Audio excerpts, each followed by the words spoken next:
2 जुलाई को Amazon prime video पर stream होने वाली प्रियंका चोपड़ा, जॉन सीना और एल्बा के अभिनय से सजी Hollywood film heads of state हमने देख ली है और आज हम उसी फिल्म का रिव्यू करने जा रहे हैं। हमने अतीत में देखा है कि कई बॉलीवुड कलाकार हॉलीवुड या अंग्रेजी भाषा की फिल्मों में छोटे से छोटे कैरेक्टर निभाकर हवा खड़ते रहते हैं, लेकिन विवाह करने के बाद प्रियंका चोपड़ा भले ही अमेरिका में रह रही हों, पर वह वहाँ लगातार हॉलीवुड फिल्मों व वेब सीरीज में एक्शन कैरेक्टर निभाते हुए निरंतर नई नई ऊंचाइयाँ छूती जा रही हैं। इसमें कोई दो राय नहीं है, पर वह हंगामा या हवा खड़ा करने से दूरी बनाए हुए हैं। Hollywood film heads of state मजाकिया होने के साथ ही कुछ अप्रत्याशित सीन से युक्त है। इस फिल्म को देखते हुए जहां एक राजनीतिक प्रतिद्वंदिता का एहसास होता है, 90 के दशक की बॉलीवुड की वह फिल्में भी याद आ जाती हैं जिनमें एक्शन व कॉमेडी का भरपूर मजा होता था।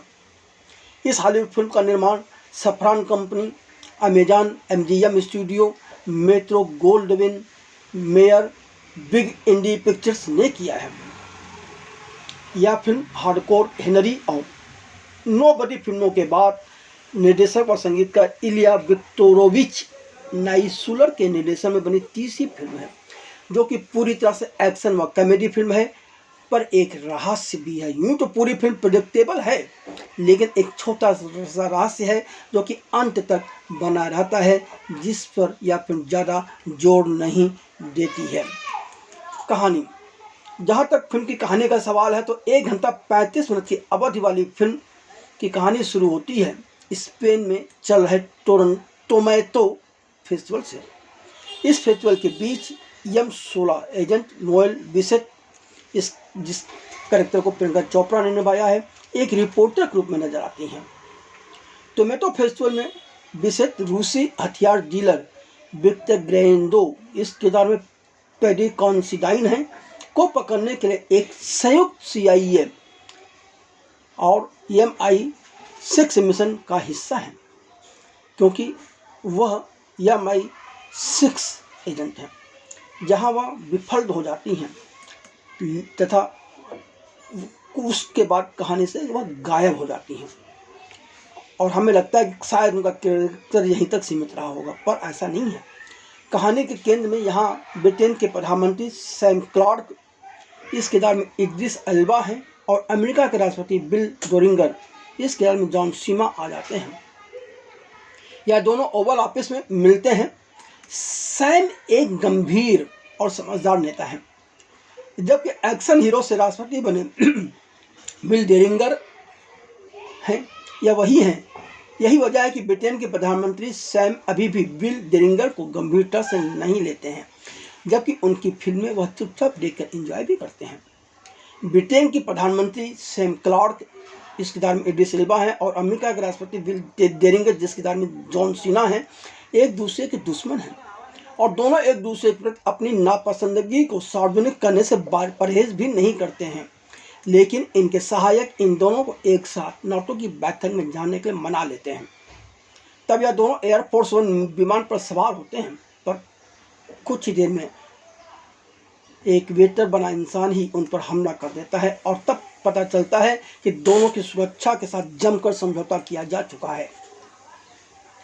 अब दो देशों की दो प्रमुख अपने अहंकार को किनारे रखकर अंततः खुद को तथा पूरे विश्व को बचाने के एक टीम बन जाते हैं तथा एयरफोर्स 1 विमान से पैराशूट की मदद से बाहर निकलने के लिए मजबूर हो जाते हैं।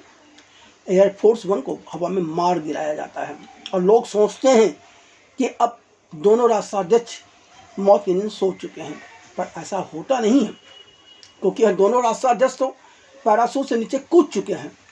असहाय राष्ट्रपति का पैराशूट एक पेड़ में फंस जाता है और तब समझदार प्रधानमंत्री सैम उसे नीचे उतार लेते हैं। डेरिंगर अपनी पत्नी को फोन कर बताना चाहता है कि वह सुरक्षित हैं, लेकिन क्लार्क को पता है कि वह लक्ष्य पर है, इसलिए वह डेरिंगर का फोन तोड़ देता है।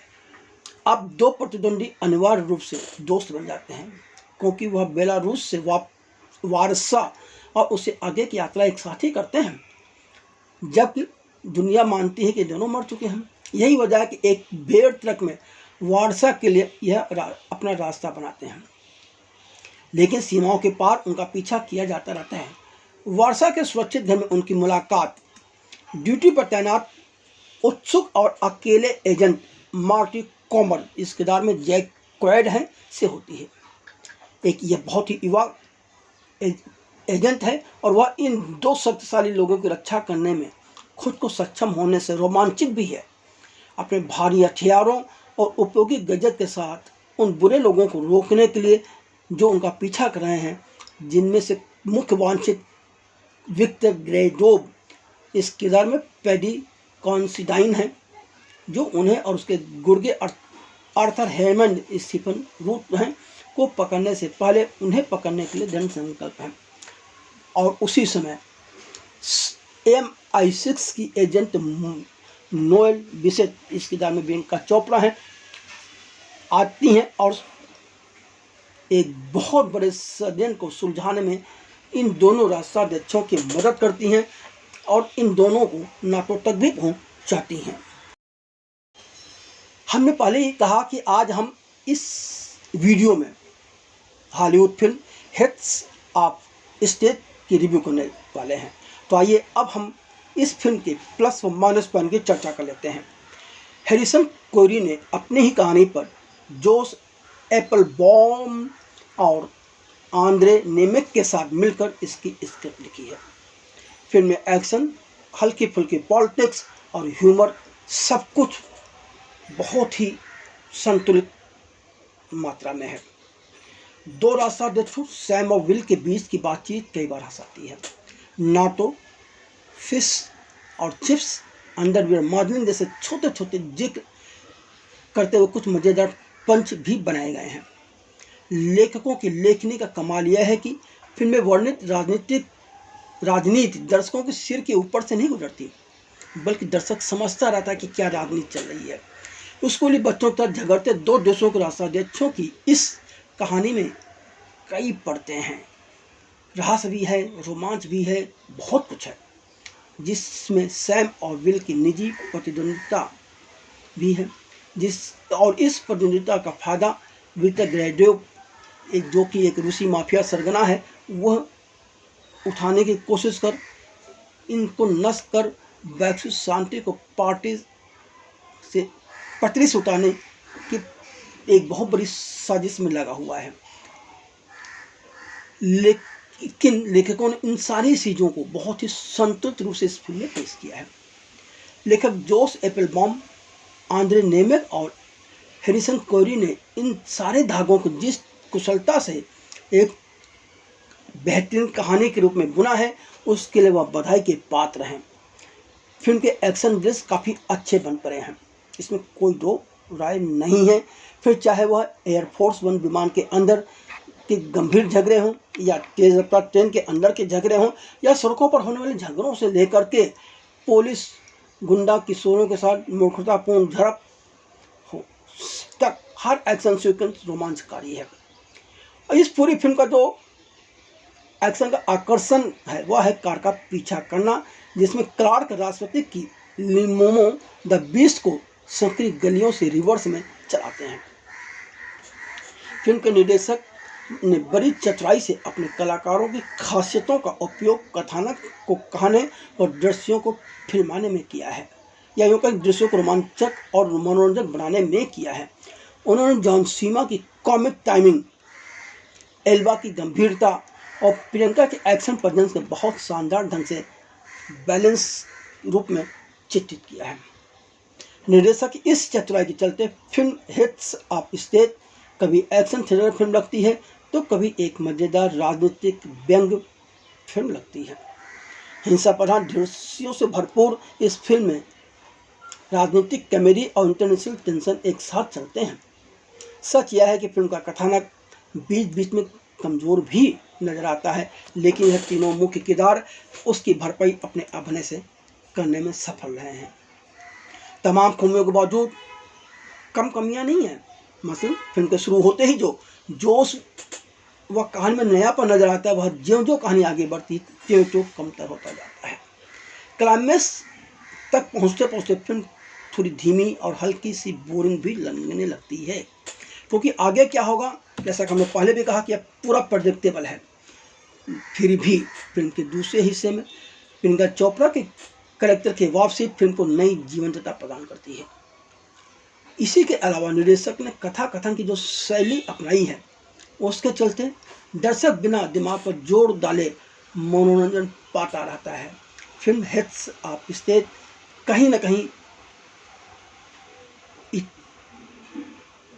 जैसा कि हमने पहले कहा कि फिल्म 80 व 90 के दशक की बॉलीवुड फिल्म की याद दिला देती है। अभिनय, किस कलाकार का अभिनय कैसा है इसकी भी चर्चा होनी चाहिए। तो एक्शन फिल्म स्टार्स से संयुक्त राज्य अमेरिका के राष्ट्रपति बनने वाले विल डेरिंगर के कैरेक्टर में जॉन सीना की कॉमिक टाइमिंग कमाल की है और वह छा जाते हैं अपनी इस कॉमिक टाइमिंग के कारण। यूनाइटेड किंगडम के सख्त प्रधानमंत्री और पूर्व सैन्य व्यक्ति सैम क्लार्क के कैरेक्टर में इद्रिस एल्बा ने अपने अभिनय से जान डाल दी है। MI6 एजेंट नोबल विसेट के किरदार में एक्शन स्टार के रूप में प्रियंका चोपड़ा निरंतर ऊंचाइयों की तरफ अग्रसर नजर आती है। उनका एक्शन बहुत ही स्टाइलिश और स्मार्ट है। वह तेज, आत्मविश्वासी और पूरी तरह किरदार में डूबी हुई नजर आती हैं। हर एक सीन में उनका प्रभाव साफ साफ नजर आता है। उनका किरदार सिर्फ ग्लैमर नहीं है बल्कि वह एक मिशन की जरूरी हिस्सा भी है। इद्रिस एल्बा के साथ उनकी जोड़ी भी अच्छी और समझदारी वाली लगती है। प्रियंका चोपड़ा हर दृश्य में प्रभावशाली है, इसमें कोई दो राय नहीं। शुरुआती दृश्य से लेकर जहां उसकी अंदर को और टीम का पर्दाफाश होता है वह सुनिश्चित करने तक कि दोनों अपने दुश्मनों से सुरक्षित रहें और एक ऐसी घटना को रोक सकें जो विश्व शांति के लिए को नष्ट कर देगी। जैक क्वैड ने CIA स्टेशन प्रमुख के किरदार में और उपराष्ट्रपति के छोटे किरदार में कार्ला गुगिनोन का भी अभिनय ठीक ठाक है। हम पहली बार फिल्मी संगम चैनल पर हॉलीवुड फिल्म यानी कि अंग्रेजी भाषा की किसी फिल्म की रिव्यू लेकर आए हैं। अगर आपको यह पसंद आई हो तो हमें लिखें, तो हम कोशिश करेंगे कि आगे भी आपको दूसरी हॉलीवुड की या दूसरे देशों की अंग्रेजी भाषा या अन्य भाषा की फिल्मों की भी रिव्यू पहुंचाते रहें।